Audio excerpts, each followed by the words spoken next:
ఇక్కడ ఈ కార్యక్రమానికి ఈశ్వర ప్రసాద్ గారికి స్వాగతం సుస్వాగతం. మా టీచర్స్ ఒక్కొక్క పేరుతో మీకు పరిచయం చేస్తాం. అలాగే ఈ కార్యక్రమం చేసినటువంటి ఎంపీటీసీ సోమశేఖర్ గారికి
మెగా పీటీఎం కార్యక్రమానికి ఈరోజు మన అతిథిగా వచ్చినటువంటి ఎంపీటీ సోమశేఖర్ గారికి, వేదికపైనటువంటి ఉపాధ్యాయులకు, అలాగే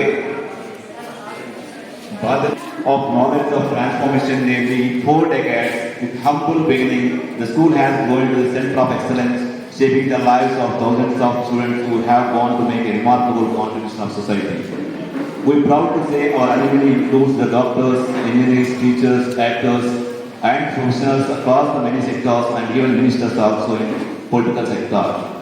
One of our greatest honors is that the former Director of General of Police of Andhra Pradesh, Sri Arvind Rao, is also proud to be a student of this very institution. This speaks the values about the quality of education, values and discipline, and important about dedicated staff also. And our school continues to maintain the legacy, the academic excellence, and in recent of the 10th class results, our students delivered outstanding performance, reflecting their hard work and unwavering the support of our teachers. And we are also proud to announce the 3 of our students and secure the admission AAA Nuzividu, one of the prestigious institutions in Andhra Pradesh. And knowing the nursery, rural talent in the future techno-class. And we believe that education is not just about the norm, it's about the building of character, confidence, and vision of the life.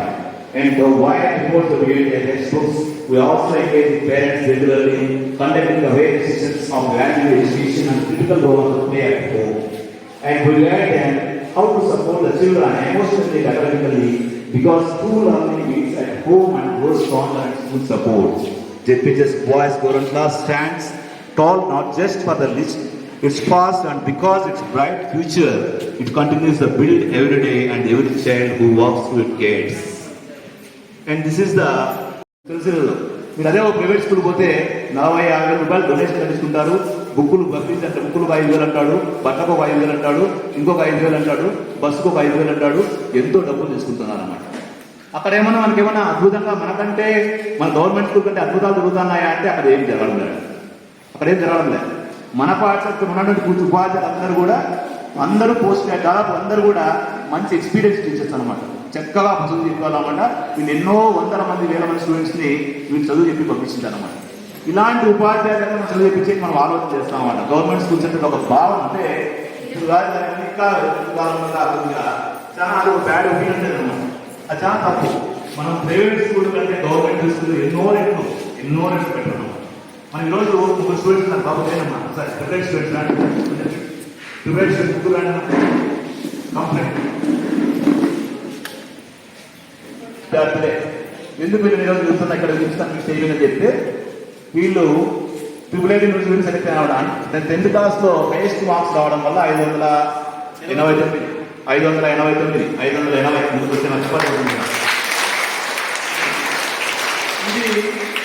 ఇది ఎవరు సాధ్యం అంటే private school students సాధ్యం కాదా? మనకు మాత్రమే సాధ్యం, మన పిల్లలు సాధ్యం. ఈ చదువు చెప్పడం ఎవరు కాదు, కరోనా టీచర్ చదువు చెప్పింది అనమాట. చదువు చెప్పడం ఈరోజు వీళ్ళు ఒకసారి ఐఐటి యూనివర్సిటీలో జాయిన్ అయినారంటే రేపు బయటకు వాళ్ళు ఉద్యోగంతో బయటకు వస్తారు.